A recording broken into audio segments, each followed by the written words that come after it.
O Na Live de hoje irá mostrar a abertura do Manifesto 2018. Confira agora os melhores momentos da palestra Brasil nos tempos de cólera, ódio, notícias falsas e desinformação nas redes sociais, do jornalista Leonardo Sakamoto.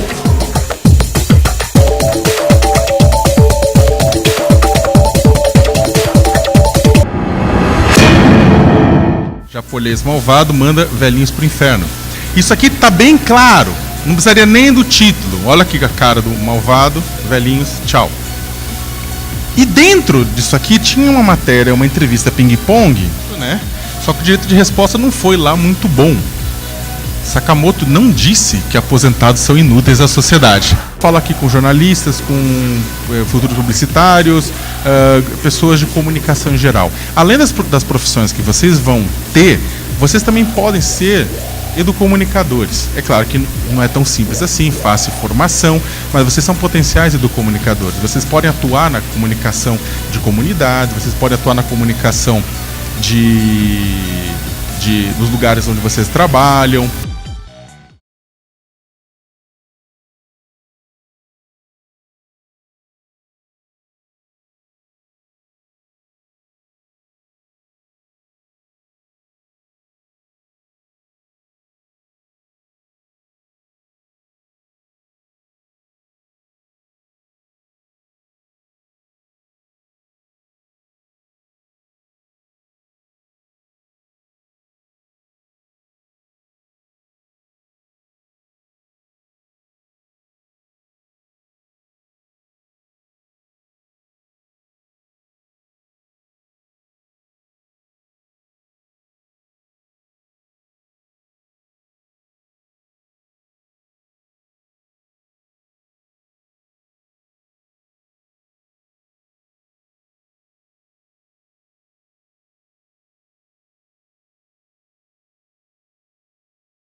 pelo menos da sua microcomunidade.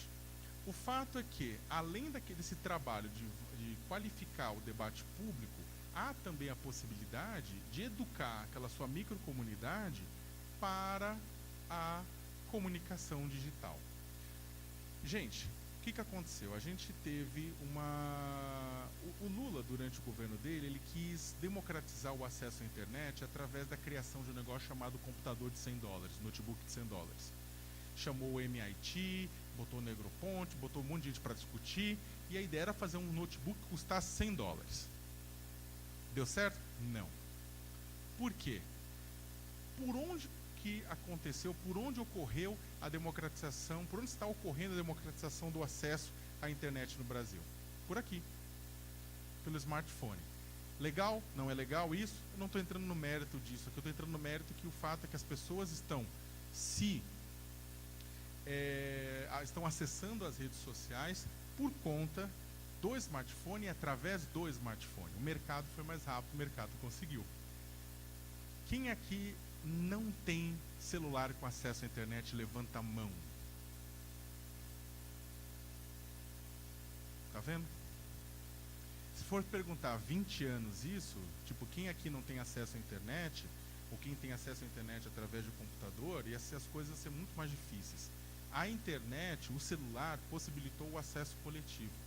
O grande problema é que alguém aqui que quando comprou o celular veio junto na caixinha o manual de como usar a internet? Alguém? Não. Ninguém teve um acesso de como... Não usado de forma técnica do tipo dê enter, procure a rede 3G, Wi-Fi, não é isso. É como usar a internet no sentido amplo. Não teve. Ninguém recebe. Ninguém recebe o manual que explica como filtrar informações desse rio caudaloso que é a net. Ninguém recebe informações de como diferenciar argumentos de qualidade de argumentos de baixa qualidade. Ninguém recebe um manual dizendo, olha, como checar as fontes que são relevantes e como checar as fontes que são irrelevantes. Como garantir que eu esteja consumindo informação boa e de qualidade? Ninguém recebe esse manual. Por um outro lado, também ninguém recebe o manual falando outra coisa. Ninguém recebe o manual falando o seguinte, olha,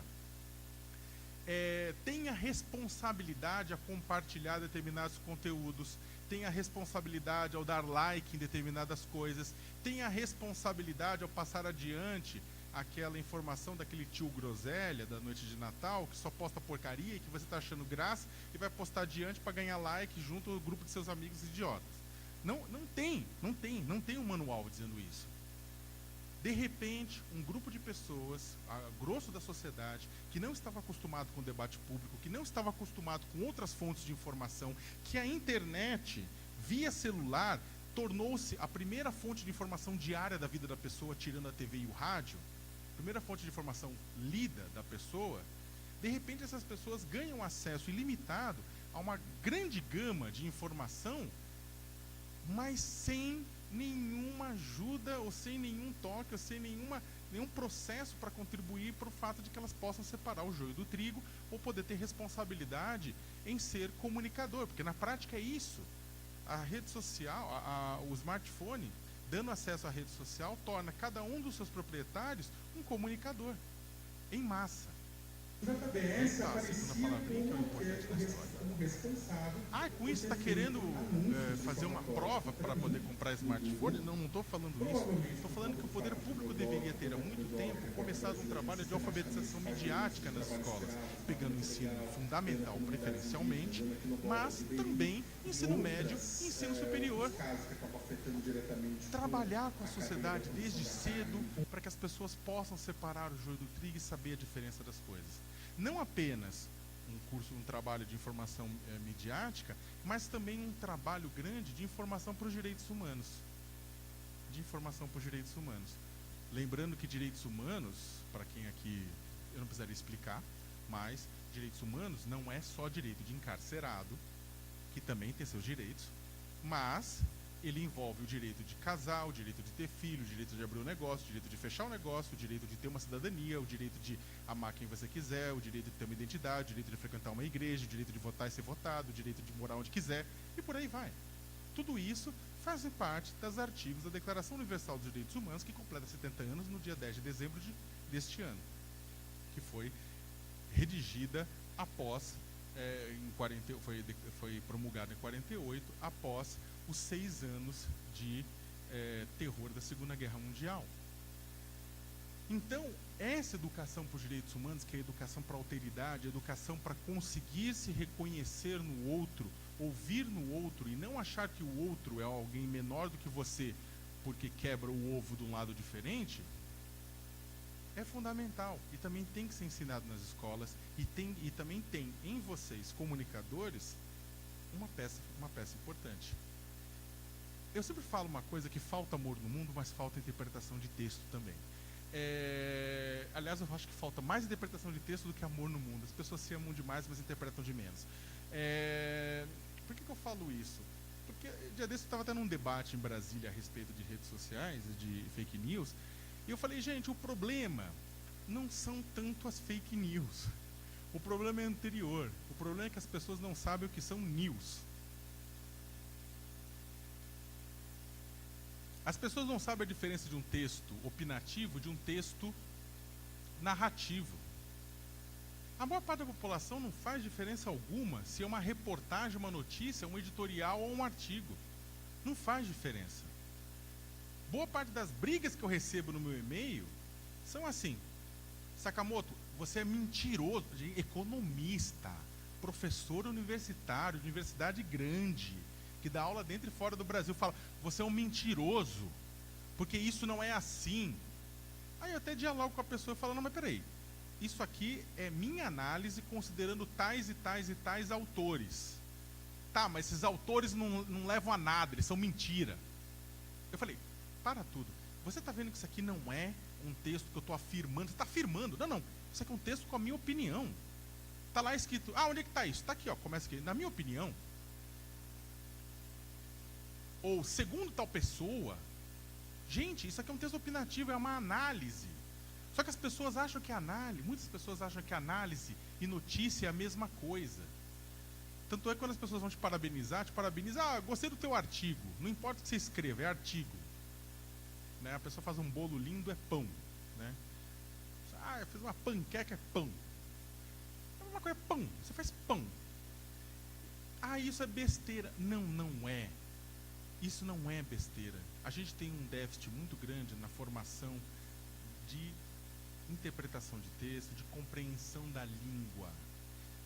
Tem um dado, não sei se acho que é da Ação Educativa em São Paulo, não sei se é João Pinheiro ou qual a fundação que fez junto com eles uma pesquisa, mostrando que apenas 8% da população adulta no Brasil é plenamente capaz de ler, escrever e interpretar números, estatísticas e tabelas.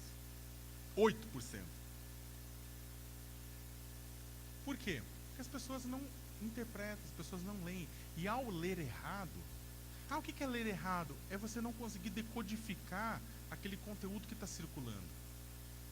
Ao você se deparar com isso, você vai ter problemas. Você vai ter problemas grandes. Mas isso ocorre de uma falha da formação, é de quem é analfabeto funcional. Não! Eu acabei de falar que é pessoas com doutorado.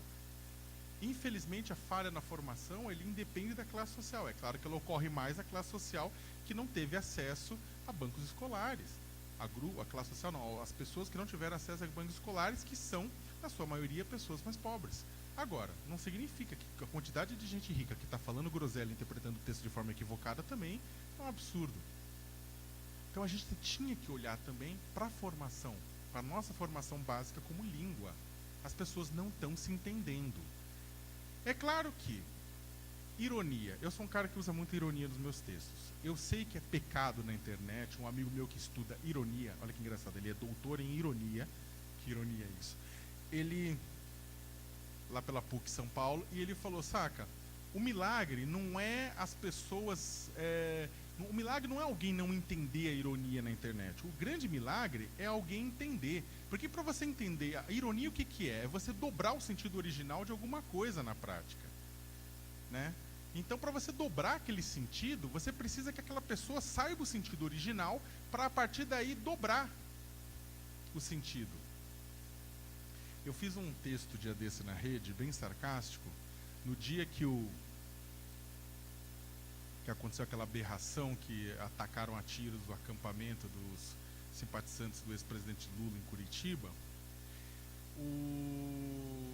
eu fiz um texto sarcástico cujo título era "Está aberta a caça", depois da tragédia de Curitiba, o tiroteio em Curitiba, está aberta a temporada de caça a petistas no Paraná, porque era a segunda vez, depois já tinham acertado o ônibus, né, a caravana que tinha o quê? Jornalistas, nossa profissão só se fode, que eram jornalistas que foram, tinha amigos meus lá dentro, né, tudo, e a gente tinha acertado com tiros aquele ônibus, depois acertaram o acampamento e falaram, tá aberta a temporada de caça. Eu tomei cada pipoco, na verdade, não do pessoal mais conservador, mas do pessoal petista, porque achou que eu estava defendendo a abertura de uma temporada de caça. Eu falei, vocês estão... Tudo bem que a ironia não deve ser usada com grande quantidade, nem sarcasmo, nem cinismo, mas vocês também estão exagerando, né, gente? Na falha de interpretação de texto. Só que eu falei falando com um amigo meu, que esse mesmo amigo da ironia, ele falou, não, mas isso acontece por outra razão. A sociedade está tão polarizada, mas tão polarizada, que as pessoas estão perdendo a capacidade de parar e refletir e falar assim, o que será que essa pessoa quis dizer com esse título? Ela está simplesmente se vendo refletida no texto. Ela está lendo o texto que ela quer que o texto entregue para ela. Se ela está achando que as pessoas na internet... Porque a pessoa, o que aconteceu? Não aparecia meu nome, aparecia só o UOL. O tweet lá, o UOL, está aberta a temporada de caça, falou assim, olha essa mídia golpista. Essa mídia golpista quer o Lula morto.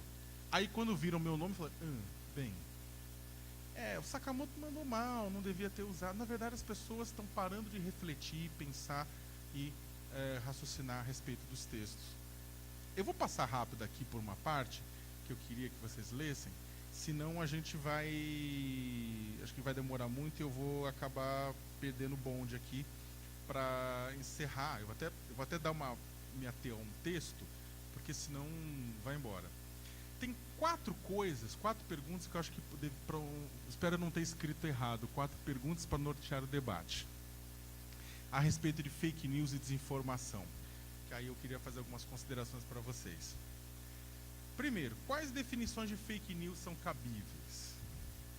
Olha, eu acho que um dos principais desafios para combater a desinformação e a manipulação causada por conteúdos falsos na internet, ela é exatamente... quando a gente fala de fake news, gente, a gente fala de um sistema, na verdade. O sistema fake news está falando de notícia falsa, propriamente dito, de conteúdo voltado à desinformação, de conteúdo para manipulação ou de conteúdo ultrapolarizado, né? Agora, é exatamente a falta de uma definição. Não há uma definição globalmente aceita a respeito do que é notícia falsa, que seja aceita por acadêmicos, juristas e pela sociedade, tá? O mesmo vale para a questão específica de notícia falsa. Se não há uma conceituação para esse sistema de desinformação, também não há para a questão de notícias falsas. Ainda não temos nenhum consenso dentro e fora do país a respeito disso. O problema é que boa parte das conceituações partem do pressuposto que existe uma verdade, com V maiúsculo, e que ela pode ser definida por autoridades. O problema é que a gente sabe o que acontece quando uma autoridade, através de um ato como uma lei ou alguma medida, independentemente da orientação ideológica dessa autoridade, quando essa autoridade decide qual verdade é aceitável e qual não é, né? Mas vamos lá. Poderíamos falar que notícias falsas são textos distribuídos em plataformas de redes sociais que simulam um estilo jornalístico, mas publicam informação verificavelmente falsa, com a intenção de enganar, ao contrário das paródias, ocultando a autoria. Mas o que precisa apresentar uma notícia para ter a intenção de enganar? Pergunto a vocês. Ou seja, o que tem que ter uma notícia para que ela seja falsa? Muitos dirão que serão todas notícias que forem contrárias ao viés de confirmação do leitor, ou seja, contra aquilo que o ponto de vista do leitor acredita. Isso sem contar que o fenômeno de notícias falsas é muito mais complexo do que pode prever a conceituação que eu acabei de falar. Por exemplo, tem hoje quem produza material fake, semi-fake, um quarto de fake, que é tão bom que utiliza o chamado sanduíche de mentira. Você conta uma verdade, outra verdade, outra verdade, outra verdade, enfia 2 mentiras no meio e depois conta outras 4 verdades. O leitor que se reconhece com as 8 verdades, ele faz o quê? Esse pacote inteiro tem credibilidade, e ele engole sem perceber 2 mentiras. Isso acontece nos melhores sites que propagam notícias falsas. A verdade, gente, é que para uma democracia é preferível um ecossistema político contaminado com a circulação de notícias falsas do que um Estado com poder de decidir o que é verdade e o que não é. Isso na minha opinião. Eu prefiro um sistema contaminado com notícias falsas, mesmo eu tomando porrada diariamente, sendo xingado por velhinhas e tudo isso mais. Eu prefiro um sistema em que aconteça isso do que um sistema com um Estado autoritário que diga para mim o que é verdade e o que não é. Isso é o caminho do fim da democracia. Então eu prefiro ficar com a república, com a democracia, por mais que haja defeitos, do que trocar isso. Agora, o segundo item, eu achava legal para compartilhar com vocês. É possível definir de modo objetivo os parâmetros do que seja verdade no debate político? Bem, quando a classe política, de qualquer espectro ideológico, ignora evidências e bate na imprensa ou na sociedade dizendo que elas apresentam fatos alternativos, como diz Trump, por exemplo, ou quando essa classe política resolve ela mesma ignorar evidências e propor esses fatos alternativos, começamos a jogar um jogo bem perigoso. Verdades, como vocês sabem, elas não existem, elas são construções a partir da reunião de versões que acabam sendo aceitas por um grupo amplo e coeso durante um determinado momento do tempo. Isso não significa que dados e informações são inúteis para a construção da narrativa do nosso tempo, mas se ignorarmos elementos que podem ser imagens de uma cerimônia de posse, ou documentos, depoimentos, gravações, para formar nossa convicção, se o discurso não precisa de nada além do que ele mesmo para se referendar, temos, entre outros problemas, o desabamento do controle social da política e, por conseguinte, a derrocada das instituições. Com políticos, como tem acontecido hoje em dia, produzindo e circulando conteúdo em redes sociais a fim de reforçarem suas próprias narrativas, sem que a crítica sobre elas seja levada em conta, e com esse conteúdo modelado, reforçando visões do mundo do público-alvo, assistimos à formação de grupos cada vez mais refratários a pensar que o mundo não se resume ao maniqueísmo do bem contra o mal, sendo que ele é o bem e os outros o mal. E aí vem aquele ponto, que é uma máxima da internet, que verdade na rede social é tudo aquele conteúdo com o qual a gente acredita e concorda, e mentira é todo aquele conteúdo do qual a gente discorda. Para alguns políticos, essa regra idiota é usada de forma estratégica para conquistar corações e mentes, travar uma guerra simbólica com a imprensa e a oposição, ou se manter no poder. 3. Poucos negam como evitar a censura no processo de discussão e reduzir os exageros interpretativos e a disseminação de mentiras nas redes. Bem, poucos negam a importância de combater conteúdo produzido com o objetivo de desinformar, distorcer, manipular a opinião das pessoas, das instituições ou de grupos sociais inteiros nas redes.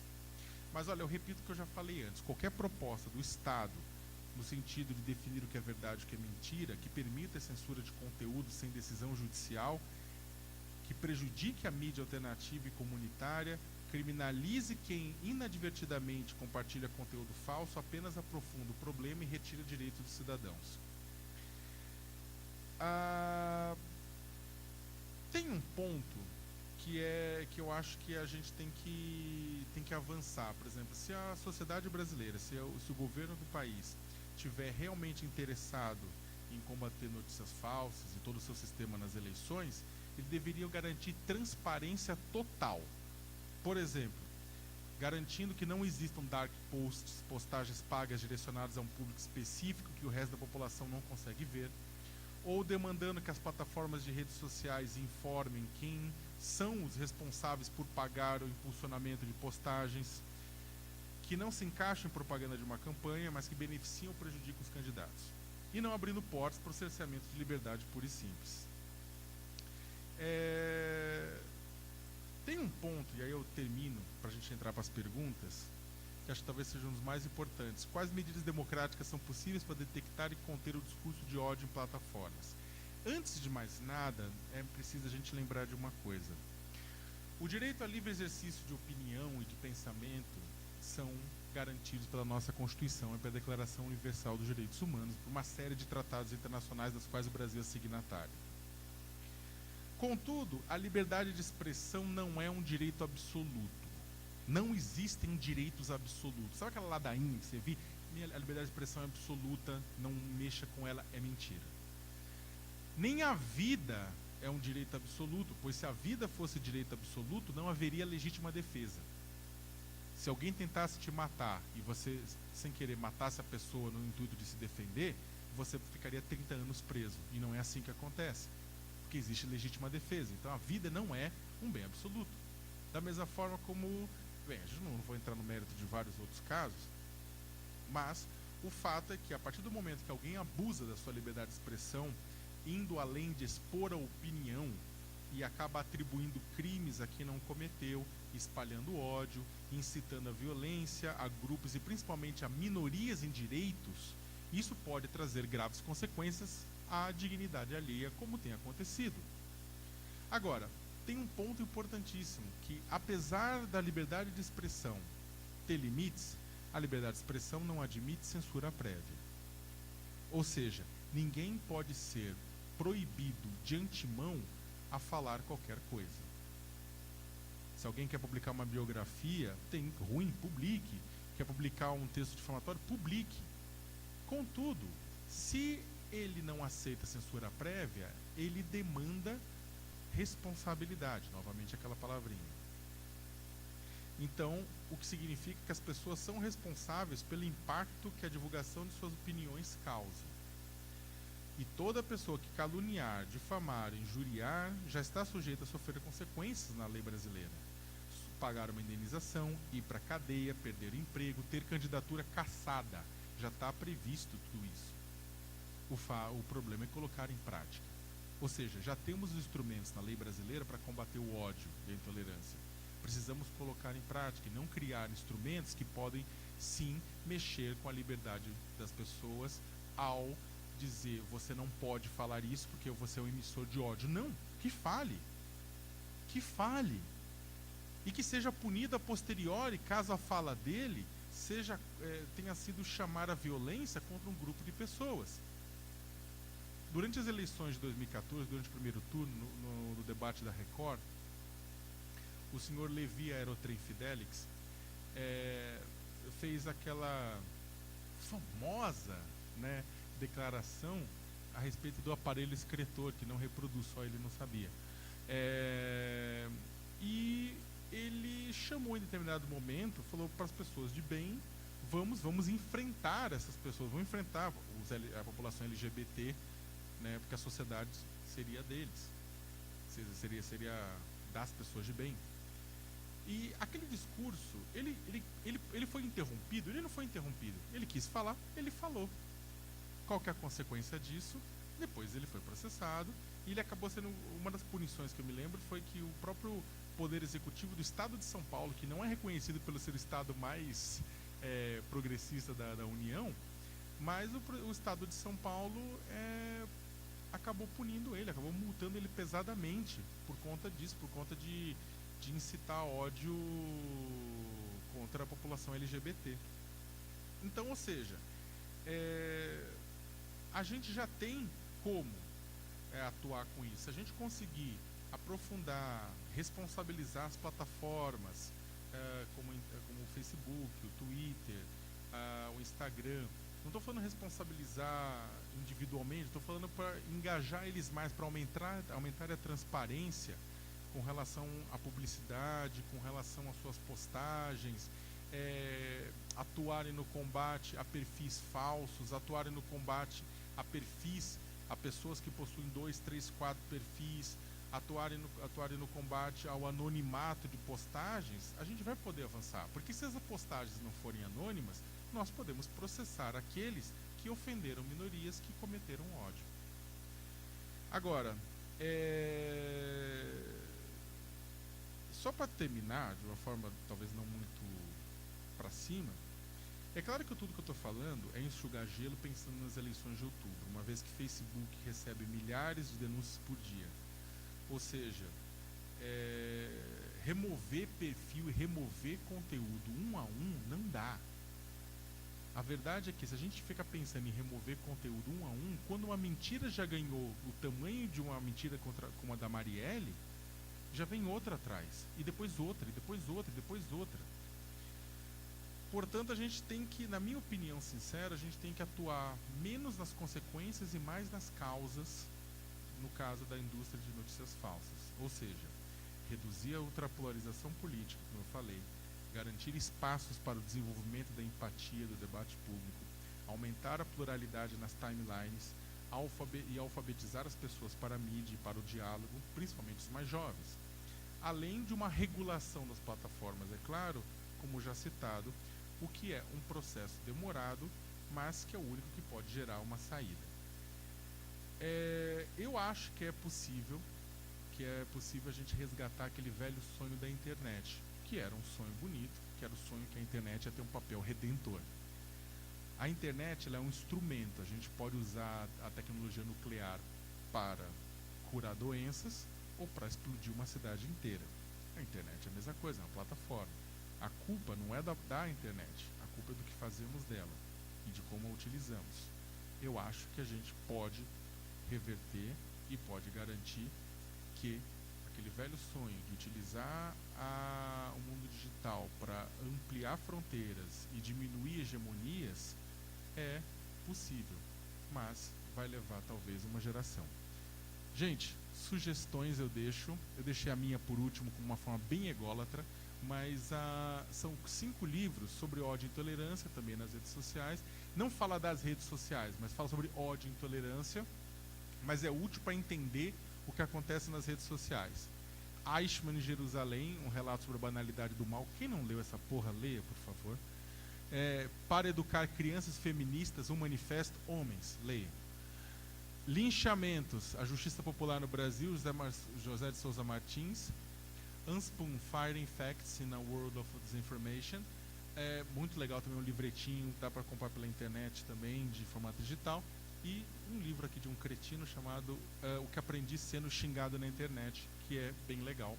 Agradeço o tempo que vocês se dedicaram a ouvir o que eu tinha para falar e me coloco à disposição para perguntas. Obrigado.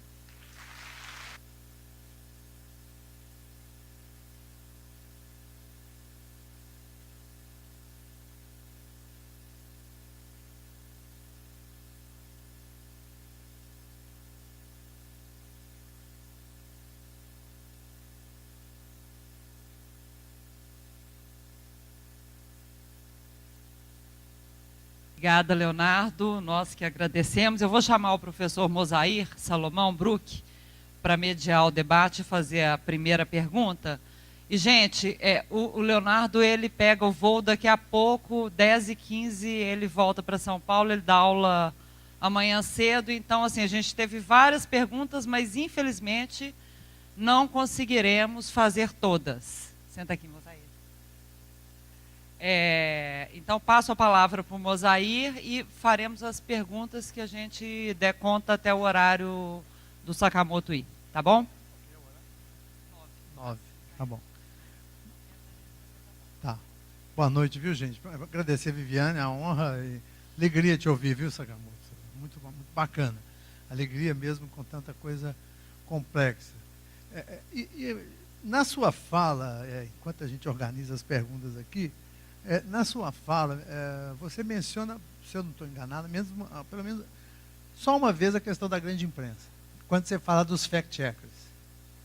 Bom, nesse contexto de ultrapolarização, nesse contexto de neoconservadorismo, de discursos de ódio, e especialmente disso fake news, a minha pergunta vai, como é que fica o jornalismo e o jornalista nisso? Quer dizer, e eu tento aqui, e não só como jogo de palavra, pensar o seguinte. Se a gente entender a fake news como uma prostituição da mentira, vamos dizer assim, Quando eu penso na imprensa fazendo fact-checkers, ela está querendo combater essa prostituição da mentira.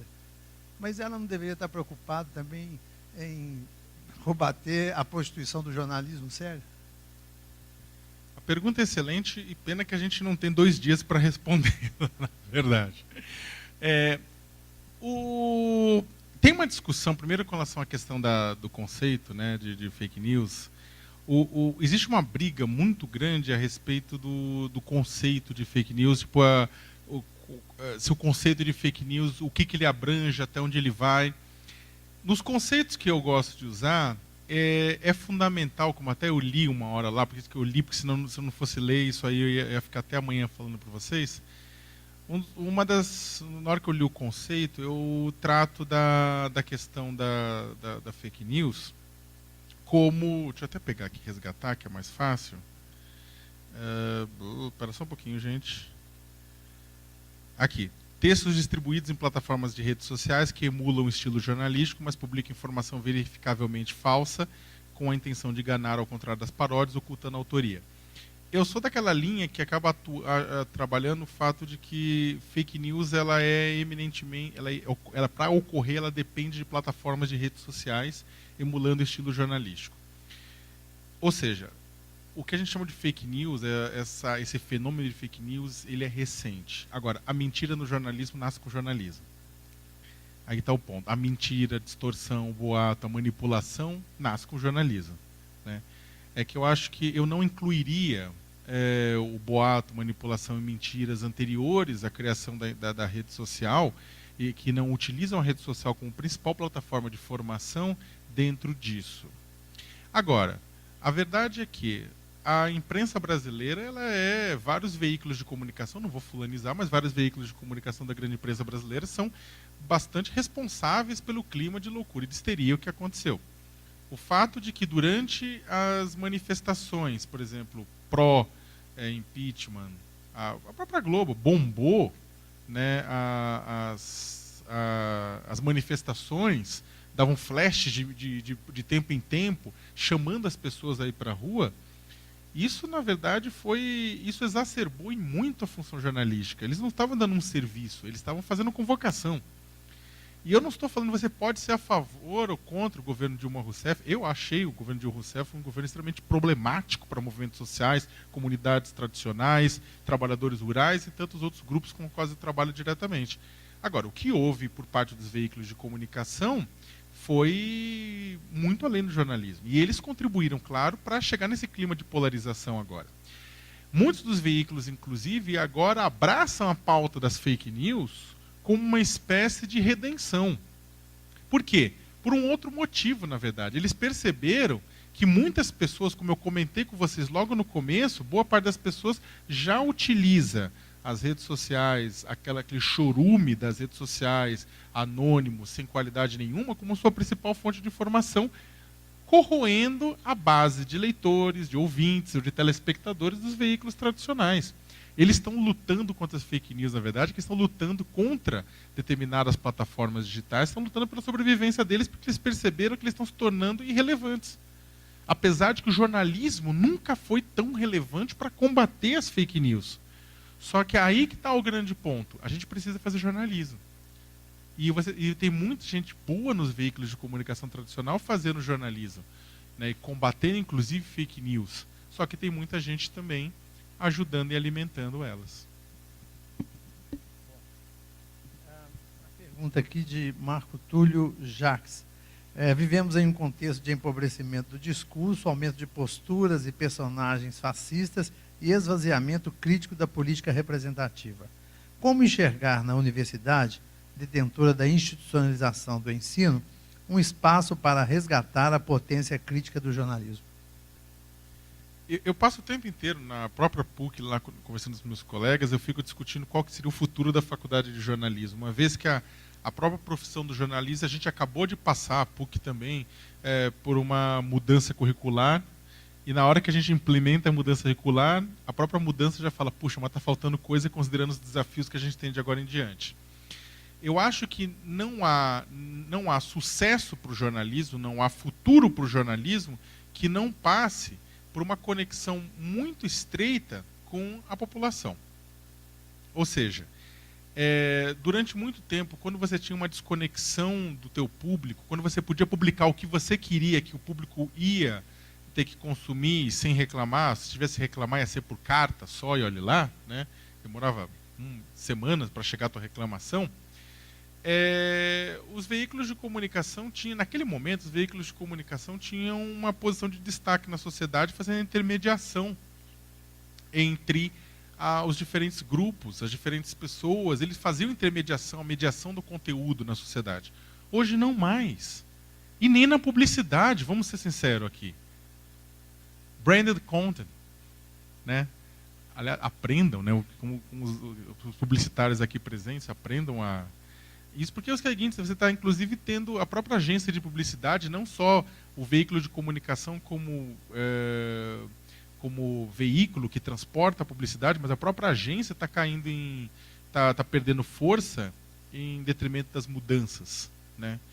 Eu acho que é o seguinte, a gente tem que repensar, o jornalismo tem que repensar rapidamente, tem que sair da sua posição um tanto quanto arrogante, tem que repensar a sua posição. Nossa posição não é apenas não é mais de mediação de conteúdo, se é que algum dia já foi, mas a gente tem uma posição importante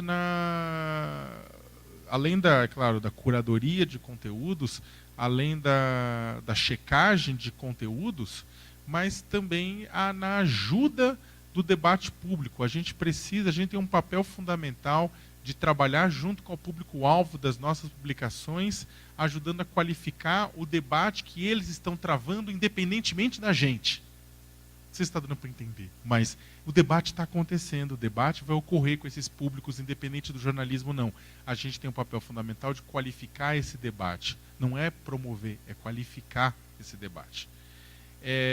Eu sei que a resposta é curta pelo tempo ser curto, mas eu acho que o jornalista tem uma importância muito grande. E eu acho que a solução que vai sair desse momento de loucura, e eu acho que vocês estão vocês estão na faculdade agora, vocês estão num momento sensacional e ao mesmo tempo assustador. O mundo que a gente teve como jornalista é diferente do mundo que vocês têm, só que, ou seja, não adianta copiar os modelos que a gente viveu, a gente pode inclusive ajudar vocês na caminhada, mas é vocês que vão estabelecer metas e propósitos e criar produtos novos. Agora, ao mesmo tempo que isso é assustador, isso é maravilhoso. Vocês não têm amarras. Você tem um mundo em convulsão sendo transformado à frente de vocês e um monte de perguntas abertas. Por exemplo, a internet é muito boa para desconstruir. A internet foi muito boa para desconstruir. Foi o quê? Junho de 2013 foi uma desconstrução de discursos tradicionais da política. 2012, 2011, 2010, o que aconteceu em outros lugares do mundo, Occupy, Primavera Árabe, em outros lugares, também foram um processo de desconstrução. Agora, construção coletiva, via rede social, via internet, nós ainda não temos.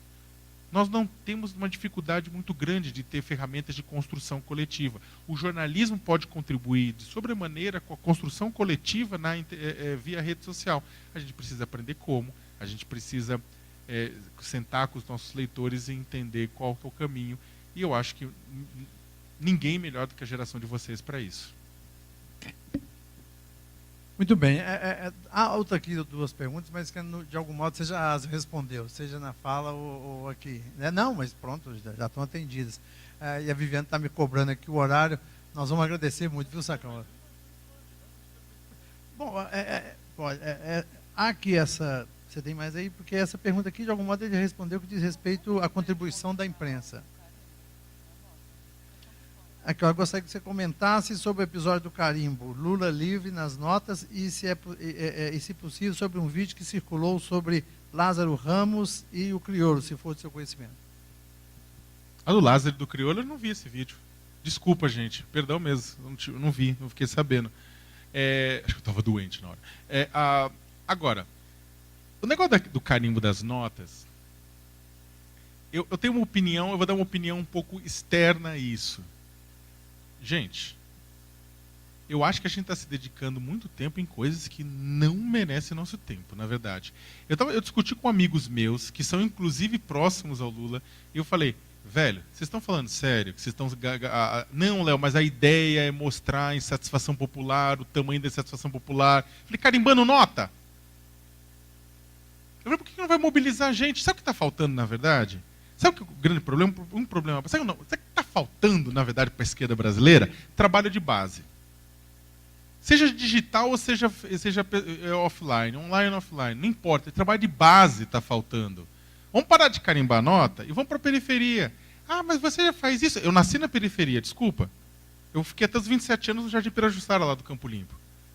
Sabe? Eu trabalhava na base, eu estou voltando toda hora para lá, eu rodo o Brasil o tempo inteiro. Gente, você sabe por que a esquerda, em determinado momento, foi o sonho de muita gente?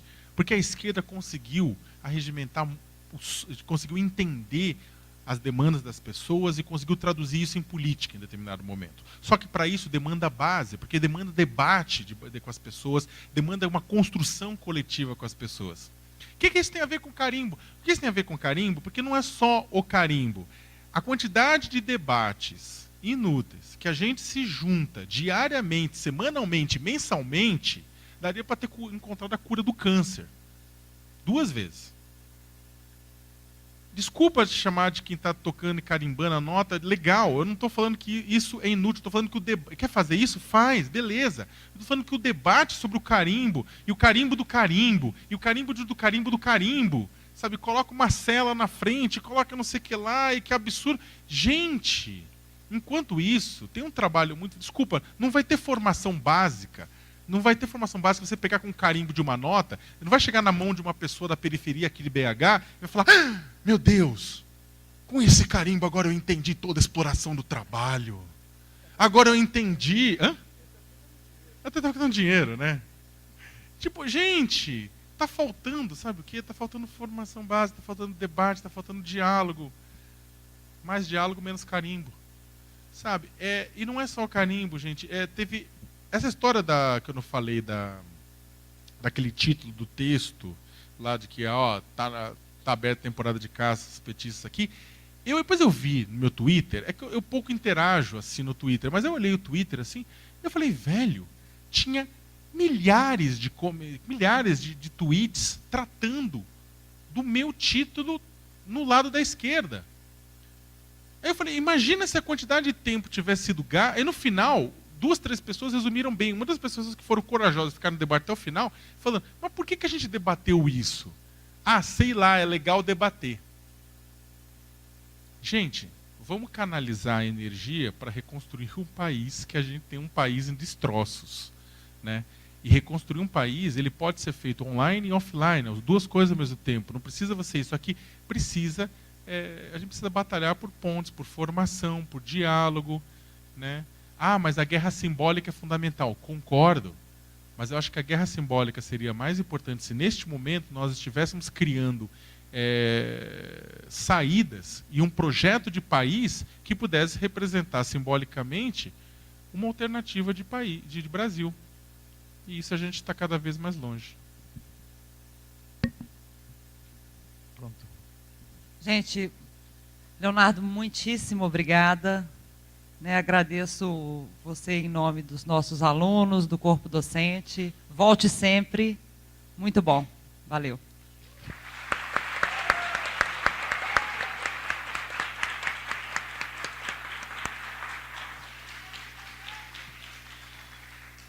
Gente, nós vamos ficar direto, porque a gente tem a apresentação do Thiago Carmona, e é uma apresentação breve, assim, meia hora. Então não vale a pena fazer um intervalo, tá?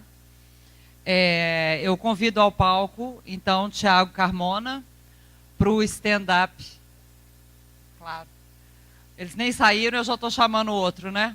Mas é porque eu estou aflita com o voo.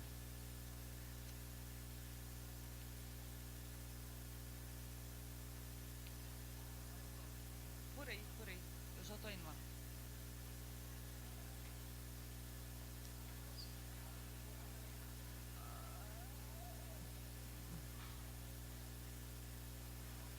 O Thiago é professor universitário, palestrante empresarial e humorista, venceu 4 concursos nacional de humor e já se apresentou em diversos programas de TV, além de participar frequentemente de programas da Rádio 98 FM. Tiago é graduado em comunicação, com ênfase em publicidade e propaganda, pós-graduado em gestão administrativa e possui MBA em gestão de pessoas. Tiago.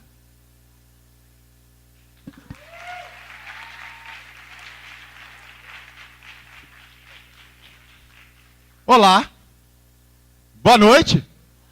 Tudo bem, gente? Beleza? Ó, o pessoal indo embora ali. Eu já fui aluno, a gente sacaneia também. É um prazer estar aqui, meu nome é Tiago Carmona, não sei se alguém me conhece aqui. Alguém que já me viu aqui em algum lugar, deixa eu ver. Aí, ó, tem até um pouquinho de gente, ó, que legal. Eu sou daqui mesmo, moro numa área nobre da nossa região, que é o Barreiro.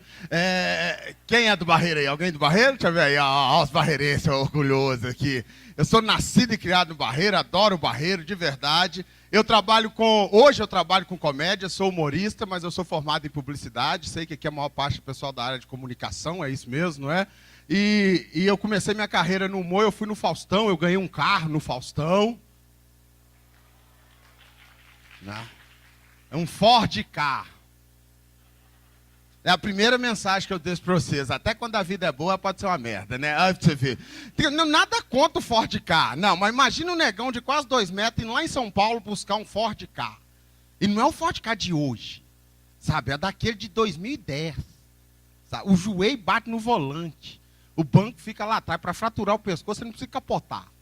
Você passa rápido no quebra-mola, você morre naquele negócio. Mas foi ótimo ganhar o carro.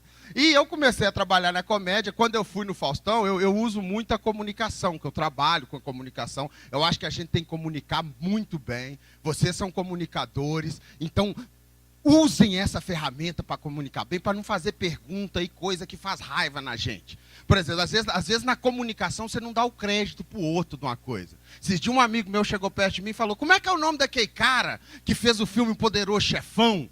Aquele que virou o filho, que virou o ator. Como é que é o nome do ator? Eu falei: Al Pacino. Aí ele falou: ah, lembrei. Lembrei?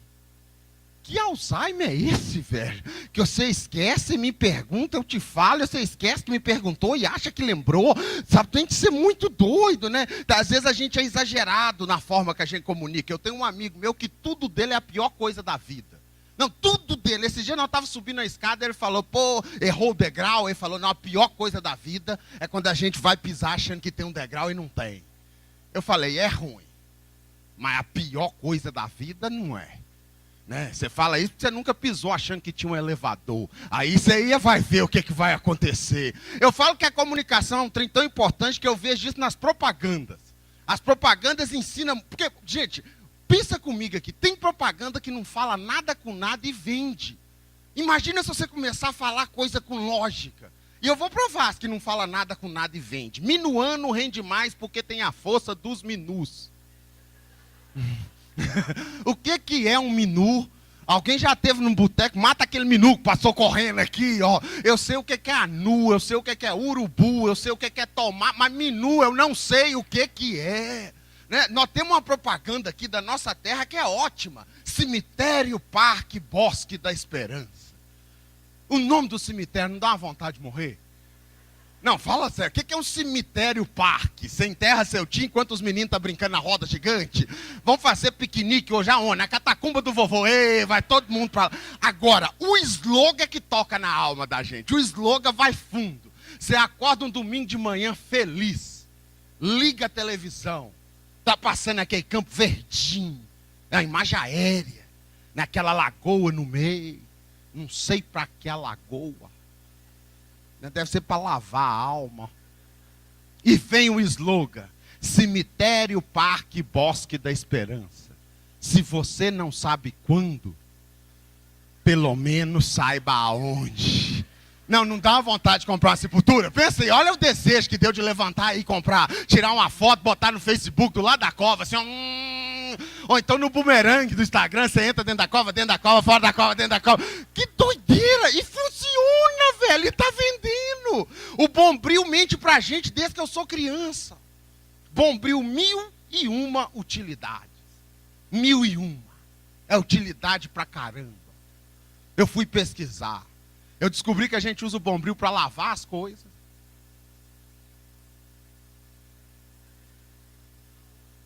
Oi? Antena da televisão, os pobres tá mais aqui na frente, aqui, eu tô ligado, eu sei como é que é. Já fiz muito isso, né? Que as TV de tubo, não é? Você botava o Bombril e virava um LCD na hora, assim, né? Às vezes você via o canal da NET no Bombril, sabe? Você via Telecine e tal. Mais alguma utilidade pro Bombril? O quê? Mas, gente, o que é a comunicação, né? Ó, botar fogo e rodar é vândalo. Usar de LED, olha que é diferente quando você comunica direito. Aí o cara é curto, bacana, legal. Não são 1001 utilidades. Teve um dia que a mulher virou para mim e falou: colocar no cabelo das madames. Eu fiquei, quê? Aí uma mulher achou ruim. Não é mesmo, coloca, como se fosse uma coisa que a gente nascesse sabendo. Então quer dizer, quando eu vejo o Oscar, que aparece aquela mulher com aquele tupetão, tem um bombril chuchado lá dentro. É impressionante isso, não dá, velho, é muito louco, né? Então, agora, tem umas propagandas que são legais, né? O Active é legal. O Active, porque a comunicação ela tem que criar coisa, né? O Active revolucionou o mercado. Eu sou da época que a gente comprava iogurte em função do preço ou do sabor. Hoje a gente compra em função de qual faz cagar mais, é um negócio impressionante. Parece que a humanidade não ia no banheiro antes do Activia. Tinha uma propaganda do Activia que eu adorava. 2 senhoras de meia idade caminhando pela praia, um longo vestido de seda, porque sempre quando a gente vai na praia, meio-dia, tem 2 mulheres com vestido de seda andando. Sempre. Elas estão andando, é real, a gente vê a realidade ali. Então tá a praia, o mar, gaivotas, uma revoada de minu passa voando. Minu voa, eu pesquisei. 2 amigas vêm se aproximando, e quando elas estão bem próximas, a amiga pergunta: e aí? Como é que está o intestino? Quem pergunta isso para um amigo, gente? Que fosse 2 pobretonas, ia falar o quê? E aí, tá cagando direitinho, né? Ia mandar na lata. Não dá para entender. Né? Papel higiênico neve suaviza o cheiro do cestinho. E eu pergunto, quem aqui cheira o cestinho, gente? Você entra no banheiro da faculdade, tá o seu amigo lá assim, não é neve aqui, que merda. A comunicação é um troço muito doido, velho. Gente, eu falo, a gente tem que... Vocês estão estudando comunicação para o mercado e tal, mas usem essa comunicação para a vida de vocês. Comunicar melhor, melhora a vida, eu vou provar. Eu tenho 16 anos de casado. Casei com 22 anos de idade. Não, ela não tá... Ixi, é duro. Ixi, dói na alma. A cara de espanto eu até tulé, mas o ixi dói na alma. Né? Casei... Por que eu casei tão novo? Ela estava grávida? Não. A visão empreendedora da vida. Preto, pobre e feio. A mulher olhou e falou: eu te amo. Eu falei: vou casar. Vai que isso não acontece de novo, né? Eu aproveitei. E o casamento me ensina muito sobre comunicar bem. Às vezes você fala uma coisa, a pessoa não entende. E você não tenta passar a mensagem de uma maneira clara. Fica uma mensagem ambígua. Sabe? Deixei meu celular carregando. Meu filhinho menor passou, puxou o celular e ele caiu e quebrou. Minha mulher da cozinha vira e fala: aí, ó, tivesse colocado a capinha, não tinha quebrado.